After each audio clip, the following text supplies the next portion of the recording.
Nabi itu tahu bahwa akhirat itu tidak bisa batasi Allah. Kamu tidak bisa nyemprit Allah. Allah, ini akhirat loh. Amal sudah ada manfaat. Ingat itu. Tidak bisa seperti itu. Allah itu nggak bisa tunduk sama konstitusi yang bernama akhirat. Artinya Allah meskipun di akhirat tetap duwe hak yaf'alu ma yasa atau yaf'alu ma yurid. Nggak bisa kamu terus wah ini akhirat amal ra iso dikirim wong mati, amal ra iso dikirim. Yo pangeran kok mbok atur. Makanya ada kiai mengatakan kodok qadar ora iso dirubah, itu kamu. Makanya ada seorang kiai ditanya, kodok qadar ora iso dirubah sekali dicatat selesai. Jadi kiai tadi, tapi nak Allah iso. Dalile apa? Yang huwa ma yasa wa yusbit. Nak Allah ya iso, sing ra iso kan kita. Nah, Nabi itu tahu betul meskipun akhirat itu Allah masih bisa dinego saking baiknya. Ya Muhammad irfa' ra'sak wasal tu ta' wasatu safa. Semat sirahmu angkat. Kowe yo apa tak turuti. Terus semenjak itu Nabi minta apa? Syafaat. Karena dulu ulama itu sudut pandangnya itu ya seperti itu. Ada yang ulama suka ibadah itu sholat, ada yang milih tidur. Sampai Imam Ghazali bilang suatu saat ibadah terbaik di zaman akhir itu tidur kan. Sholat saja kalah sama tidur kan. Tapi itu loh ya, yang wajib tetap loh, terus kamu gak sholat wajib. Begini beliau mencontohkan itu. Ada orang sholat tahajud terus obsesinya itu ingin hajatnya terkabulkan. Sementara yang tidur obsesinya nikmati rahmatnya Allah, boleh tidur, bisa tidur. Kata Imam Ghazali, timbang kita tahajud terus nuntut pangeran aduk turu katanya. Mergo engko di akibat terus setan memberi bisikan, lho nyatanya kamu tahajud ya gak terkabul, berarti cerita bahwa Nabi ngendikan kalau doa tahajud mustajab enggak. Daripada ngono ki aduk turu ora tau donga Imam Ghazali. Timbang abri-abri Islam kan, timbang ngelek-ngelekin apa? Islam. Jadi ulama itu mulai dulu itu sudah berpikir. Banyak orang menjadikan tahajud, sholat malam itu media untuk hajatnya. Dan kalau nggak kesampaian ini mutung. Nyalahkan kiainya ijazah ramandi. Macam. Daripada ngono ora usah apa? Tahajud itu turu. Dan jenis kayak ini tuh banyak. Makanya ulama kayak saya itu saenake dhewe itu ya jarak. Saya sering didolani muhibbin terus bilang Gus saya doakan gini-gini saya mau nyalon bupati atau saya gini. Saya bilang gak waduh orang dongo, nak ramandi darani ulama dongane ramandi. Nak mandi kamu jadi bupati tetap nganggep karena beli. Sopo sing ora roh bupati saya gak beli. Ribet kan? Ketika mereka jadi ngunsurkan doa kamu apa karena kemarin beli? Yang beli maksudnya nggak beli nggak usah tersinggung. Jadi ribet ngadepin. Nggak artinya gini loh, doa itu jangan dipakai begitu loh. Kalau minta nasihat, tak nasihati jadi bupati yang baik, gubernur yang. Kalau minta doa itu resikonya. Akhirnya kiai kalau diminta doa ya doa, sebenarnya diisinya itu nggak doa kemenangan. Selamat. Itu nggak selamat gitu. Karena ribet. Makanya Islam itu doa itu setelah iman.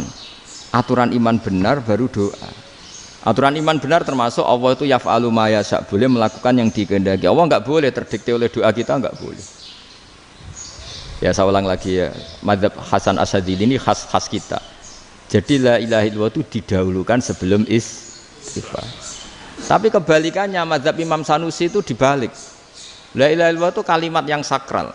Karena yang sakral dibutuhkan muqaddimah, yaitu yang melafadzkan harus yang sudah bersih, yang sudah steril baru melafadzkan la ilaha illallah. Maka dalam mazhab Sanusiyah istighfar dulu baru la ilaha illallah.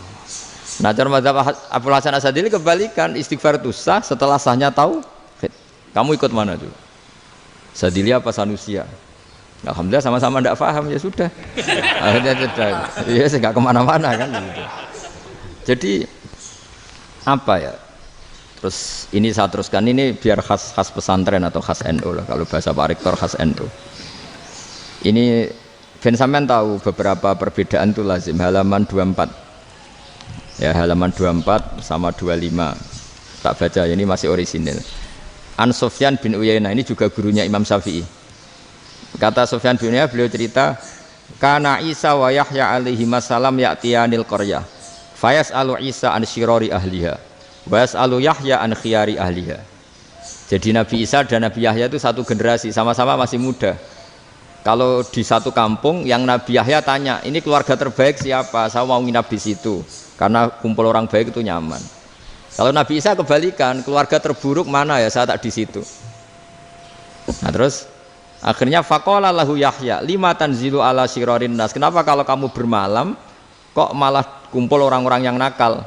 Innama ana tabibun udawil mardo. Saya ini nabi ibarat dokter. Di mana-mana dokter yang ngumpuli yang sakit, ngobati yang sakit. Makanya di NU itu ya banyak Kiai Jazab mengumpuli yang nakal-nakal. Nak tepak yang ngentas yang nakal, nak ora tepak ya katut.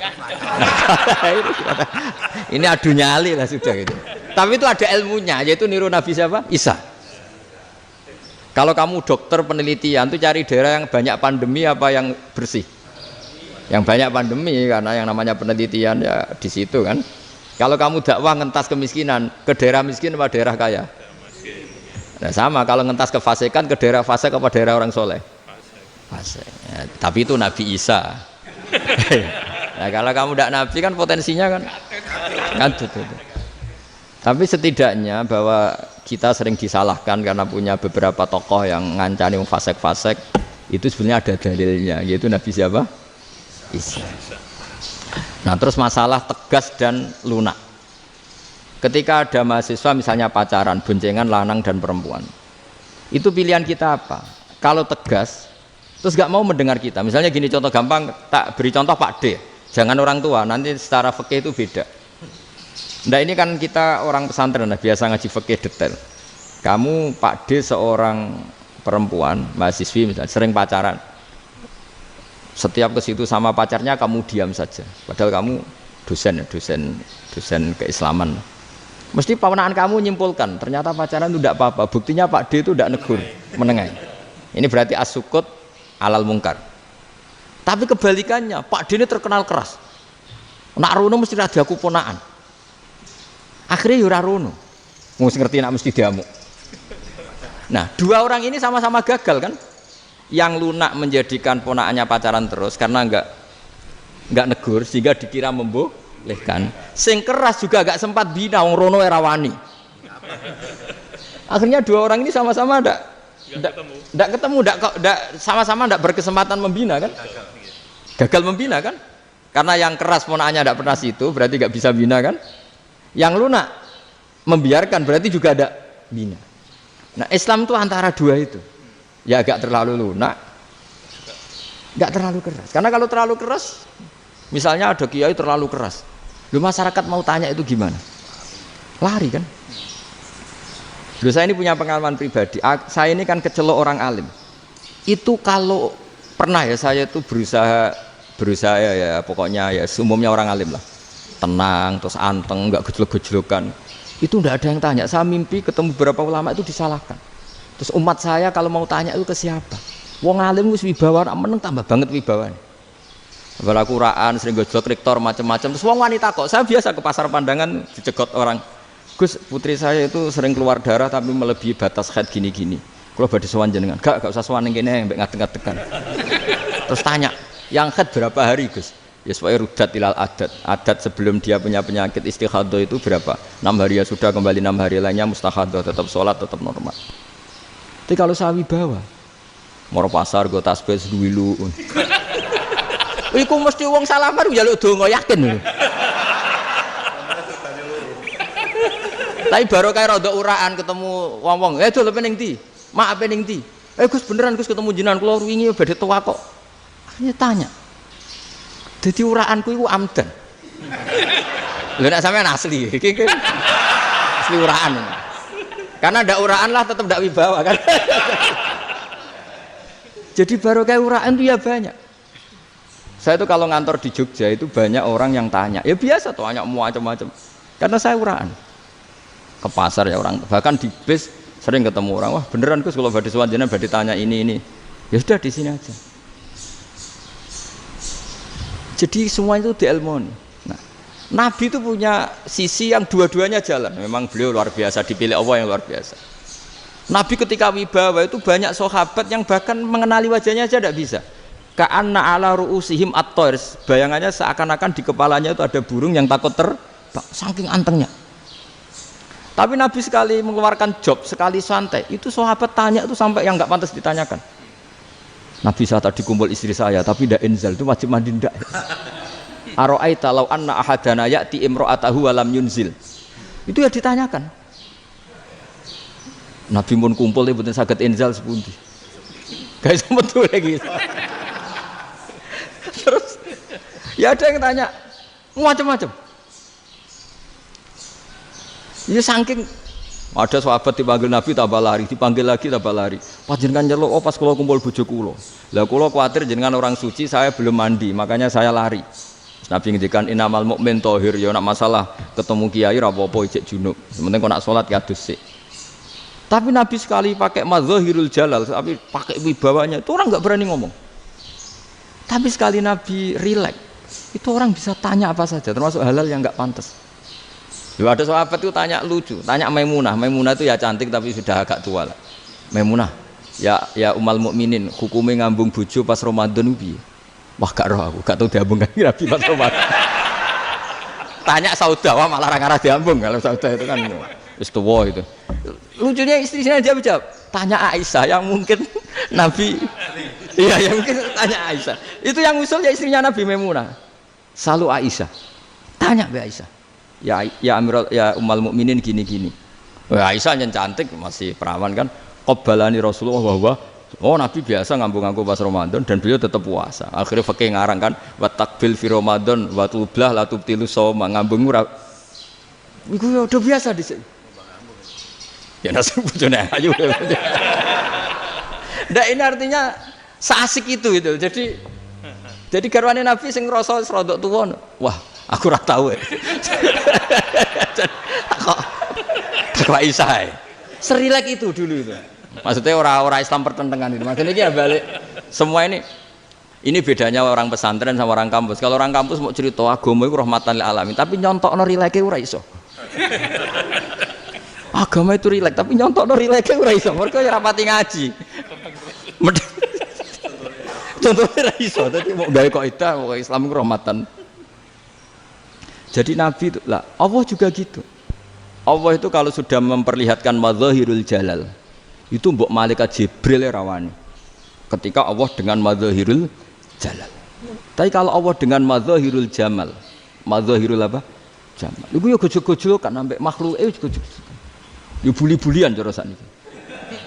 Ya sampean delok ning hadis syafaat itu, akhiru man dakhalal jannah atau akhiru man kharaja minan nar itu di beberapa judul. Ada seorang rojul yang ahli neraka ya, dintas mbek pangeran terus didudono swarga. Gusti, swarga sengiler tok ora wong wayu ora wis ngiler tok. Ngerjaluk Gusti mosok roh tok ora oleh mlebu. Jarimu asal mlebu metu kon neraka ora jaluk-jaluk meneh. Sumpah lho ya, gak jaluk apa-apa meneh. Mboten Gusti. Sekali saya keluar dari neraka ndak akan minta apa-apa lagi. Wis. Wallahi, wallahi. La as'alu ghairaha. Mesti ghaira khoslah, ghaira tilkal khoslah. Ya niku pokoke selain keluar dari neraka saya ndak akan minta lagi. Didono swarga wong do kelon seru wibet kan. Sing bojone elek kan dendam dadi ning swarga iku. Swarga wis macam-macam. Gusti mosok roh tok ora oleh mlebu. Jarine janji ra njaluk meneh. Akhire ya wis didelokno neraka. Jadi pangeran jawabe gampang didelokno neraka. Roh neraka begitu menyakitkan, begitu ngeri. Sudah Gusti saya ndak minta surga, sementing enggak masuk neraka. Rabbana srif anna adzab jahannam. Setelah lama itu diadepno swarga njuk mlebu swarga, terus diadepno neraka. Akhirnya ya sudah. Saiki mlebu swarga gak apa-apa. Iku jawabe lucu. Atas taziu jenengan ngenyek kula. Wong karwan ahli swarga kok mlebu swarga. Terus akhirnya mlebu swarga, kan mlebu swarga tamanna, sangen-angen sing mbok jaluk apa? Barang angen-angen yang indah-indah, laka wa asratu amsal ya siku tak turuti wa asratu amsalih lan lipatan ke-10. Jawabe wong lanang ya lucu. Atas taziu bi wa anta rabbul alamin. Jenengan pangeran kok ngenyekan. Maksudnya wis karwan aku ora pantes. Terus jare pangeran la astazi'u bika walakinni alama asya'u qadir. Aku gak ngenyek kowe, pancen aku pangeran. Nuruti kowe iku iso. Jadi Allah sendiri ketika dengan madzahirul jamal itu malaikat ya ono sing wani bantah. Masyhur itu kan malaikat sing bantah pangeran ataj alufiya mayufsidu fiya wasfikut. Karena Allah dengan madzahirul jamal. Sing paling masyhur Nabi Musa. Nabi Musa itu ketika Nabi Mi'raj. Nabi Mi'raj itu beliau kira-kira di langit keempat lah yang masyhur atau kelima. Ngelangkai. Nabi Musa nangis, ya Rabbi ini apa-apaan? Orang sing ja'a ba'di kemudian melangkai makom saya ini apa-apaan? Dan Nabi Muhammad kan apapun hebatnya kan junior. Kok melangkai makom saya ini apa-apaan? Enggak fair. Sampai Nabi Muhammad itu tanya gini sama Jibril. Reaksi Allah gimana ketika melihat Musa seperti itu? Jawab malaikat Jibril lucu. Ya rohidatahu, Allah sapal gayane Musa. Biar. Jadi lucu. Ya dibiarin aja sama Allah. Tapi yang jenenge Nabi Musa itu kekasihnya Allah, tetap berkah bagi kita. Betul. Ketika setelah Mi'raj diwajibkan sholat 50, gentena Nabi Musa kelihatan nabinya. Sebenarnya Nabi Musa itu sebetulnya loh, gak nguntungkan kita sebetulnya. Tapi yang nguntungkan, sebenarnya tidak niat nguntungkan kita, tapi nguntungkan. Nabi Ibrahim kan di langit ke-6, keren lah. Konti jong ketemu Allah ngeten-ngeten kan sholat 50. Karena Nabi Ibrahim terkenal Nabi baik, tidak bantah. Bareng Nabi Musa. Kenapa diceluk pangeran? Kula kan salat ping 50. Inna ummataka la tutiku dalik. Wah, gak kuat umat. Serai-rai gak umatmu ora ngarah kuat 50 rokaat. Tapi sebenarnya Nabi Musa itu niatnya bukan membela kita. Fa inna ummati la umatku sing gagah-gagah ra iso meneh umat. Berarti sebetulnya ya itu masih pakai gengsinya gitu. Wes ngono-ngono lah sementing kita untung. Sebetulnya dia itu gak terima wong umat saya aja yang lebih kuat. Gak kuat apalagi umatmu. Lah terus sebutin irji ila rabbika fas'alhu takhfif. Itu berarti Allah dengan madzahirul jamal. Sudahlah, datang ke Allah minta keringanan. Allah itu baik. Minta, ambek Allah diringanan mau 5 tok, jadi cek 45. Balik ke Nabi Musa, piro 45, cek ra kuat umat. Wong umatku ra kuat, jadi sebenarnya dia bilang umatku ra kuat. Lho cara Nabi Muhammad model wong Malang, yo beda umatku mbek umatmu. Ribet kan? Beda. Lho Nabi Muhammad kan tidak seperti itu kan? Tidak punya akhlak Malang kan? Akhlak. Maksudnya akhlaknya mujur itu loh, akhlak yang baik gitu. Ya akhlak yang mujur, bukan yang Malang gitu. Jadi Nabi ya manut. Tinggal 40 kan, dikurangi lagi 35 sampai 9 kali kan, masyhur itu. Ya kan kalau dikurangi 55 kan berarti turun naik kan 9 kali. Lalu itu setelah 5 itu Nabi Musa aja usul, masih ragu. Itu cara Nabi munggah nentek. Ini entek ya. Terus iya doa tuntas betul. Sebebas. Terus munggah ado-ado lha opo? Ngapain itu? Akhirnya Nabi Muhammad sudah sampun ya kalimah Allah, saya ini malu sama Allah Musa. Sudah 9 kali dan diturutin terus. Jadi Allah kalau dengan madzahirul jamal itu Nabi Musa biasa nego sama Allah. Tapi ketika Allah dengan madzahirul jalal itu Nabi Musa enggak berani. Yaitu di hadisus syafa'ah. Hadisus syafa'ah ketika manusia datang ke Nabi Adam, ya'tuna Adam. Ya Adam anta abul basar ngene isfa'li ana inda rabbik. Kamu saya minta mensafaati kita. Nabi Musa, Nabi Adam inna rabbi qad ghadibal yawma ghadaban lam yaghdab qablahu mislah wa la yaghdab ba'dahu mislah. Ini Allah sedang murka besar dan tidak akan murka seperti ini lagi. Sudah saya tidak berani, nafsi. Nabi Ibrahim enggak, termasuk Nabi Musa ketika itu ya enggak berani. Karena Allah dengan madzahirul jalal. Itu Nabi Musa enggak berani. Sudah saya sendiri itu pernah salah.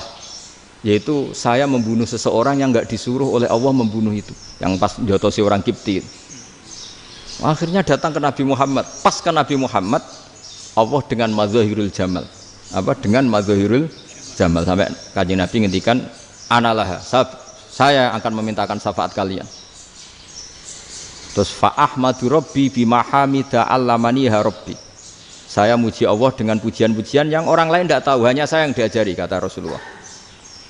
Nah di sini menurut banyak ulama termasuk kitab yang saya baca, kenapa Muhammad sebagian namanya Ahmadu? Itu dari af'al tafdil fa Muhammadun ahmadu min ghairihi. Muhammad Rasulullah itu kalau muji Allah di atas cara mujinya Nabi yang lain. Jadi Ahmadu bukan dari fi'il mudhari' lil mutakallim tapi dari af'al apa? Tafdil. Fa Muhammadun ahmadu min ghairihi. bahwa Kanjeng Nabi Muhammad SAW itu cara mujinya Allah di atas pujian para nabi. Makanya di sini Sayyid Ali Zainal Abidin kalau muji hamdal hamidin wa fauqa hamdil hamidin. Jadi pujian saya ini di atas rata-rata cara mereka apa? Memuji. Yaitu sirinya apa? Nabi itu tahu bahwa akhirat itu tidak bisa batasi Allah. Kamu tidak bisa nyemprit Allah. Allah, ini akhirat loh. Amal sudah tidak manfaat. Ingat itu. Tidak bisa seperti itu. Allah itu nggak bisa tunduk sama konstitusi yang bernama akhirat. Artinya Allah meskipun di akhirat tetap duwe hak yaf'alu ma yasa atau yaf'alu ma yurid. Nggak bisa kamu terus wah ini akhirat amal ra iso dikirim wong mati, amal ra iso dikirim. Ya pangeran kok mbok atur. Kalau kita yang mengirimkan tidak bisa, tapi kalau Allah tetap bisa. Makanya ada kiai mengatakan kodok qadar ora iso dirubah, itu kamu. Makanya ada seorang kiai ditanya, kodok qadar ora iso dirubah sekali dicatat selesai. Jari kiai tadi, tapi nak Allah iso. Dalile apa ya huwa ma yasha wa yusbit. Nak Allah ya iso, sing ra iso kan kita. Nah, Nabi itu tahu betul meskipun akhirat itu Allah masih bisa dinego saking baiknya. Akhirnya Nabi sujud, masyhur itu terus, ya Muhammad irfa' ra'sak wasal tu ta wasatu safa. Semat sirahmu angkat, kunjuk apa tak turuti. Terus semenjak itu Nabi minta apa? Syafaat. Jadi makanya terus banyak GNU sing macam-macam lah. Sing ana sing potongane wedi terus hati-hati. Iku berarti makome Madhahirul Jalal. Ana sing amen guyon nek makome Madhahirul Jamal. Ana sing ra jelas ngene iki, sing ra jelas. Nak guyu buanter kok nangis yo buanter. Jebule urusan utang. Lah ini sudah yang udah. Jadi makanya yang rileks saja. Sebenarnya agama ini santai, rileks karena agama ini harus bifarohin wasururin. Enggak boleh agama ini dibawa dengan kekerasan, dengan antisosial. Karena agama ini harus kul bi fadlillah bi rahmati fa bidzalika falyafrahu, harus senang, harus rileks. Makanya saya jadi kiai itu senang takutnya gini. Sekali saya tidak senang jadi presiden buruk. Ternyata jadi wong alim ora enak, itu contohnya. Sampai merengut terus uripe susah, nanti orang tidak berani jadi orang alim. Makanya saya buktikan bahwa saya lebih bahagia dibanding rektor. Nanti orang ingin jadi rektor semua, nggak ingin jadi orang alim. Iya, makanya ini kan bentuk kearifan lah. Jenengan ngakui fungsi kiai kayak saya itu bentuk kearifan. Saya juga ngakui jenengan ini butuh kearifan. Saya sering didolani KUA itu. Itu rata-rata ya didikan kiai. Kompilasi hukum Islam itu banyak ya, janda cantik. Contohnya harus cantik, kalau jelek nggak mungkin terjadi kan. Ada janda cantik kebetulan suka kawin tapi takut zina. Saya ulang lagi, suka kawin tapi takut. Itu seringnya gitu Pak Rektor. Jadi dia kawin bosen, bilang ke KUA, Pak saya sekarang mau nikah sama ini. Loh, tapi kamu mau punya suami. Ya tapi kan nggak tercatat Pak. Itu KUA-nya rata-rata itu nggak berani. Meskipun nggak tercatat, karena secara fikih meskipun nggak tercatat tetap dia seorang perempuan yang bersuami, maka nggak boleh nikah sama orang lain. Tapi secara hukum santri nggak bisa dong menikahkan perempuan sing dzati zaujin yang punya suami. Jadi ini barokahnya kerjasama yang baik. Jadi di masyarakat itu tertanam didikan kiai nggak boleh nikahkan perempuan yang bersuami, tapi di KUA ngikuti hukum formal. Dan di Indonesia itu KUA itu rata-rata konsultasinya ya sama kiai, sehingga ya nggak berani akhirnya meskipun aku ya mlebu rokok mbak gak iso. Dan itu banyak. Seorang lagi ya, makanya ini kan pesantren itu nggak boleh mati. Orang kiai-kiai kayak saya nggak jelas-jelas itu harus lebih jelas lagi. Karena ini yang on time, yang online, yang siapa saja bisa tanya. Saya itu SMS saya itu nggak punya HP WA. HP jadul itu SMS-nya tiap hari tak berapa, orang yang tanya dari Kalimantan, dari Aceh. Gus di kampung saya ada masjid 2 itu yang sama, ada yang dari orang perkotaan, Gus di perumahan baru ada masjid, yang Jumatan baru orang 12, sah enggak?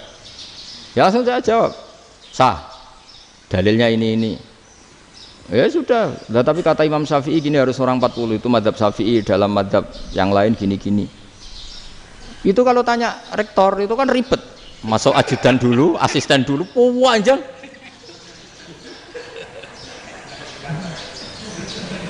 Wah itu kan ribet kan.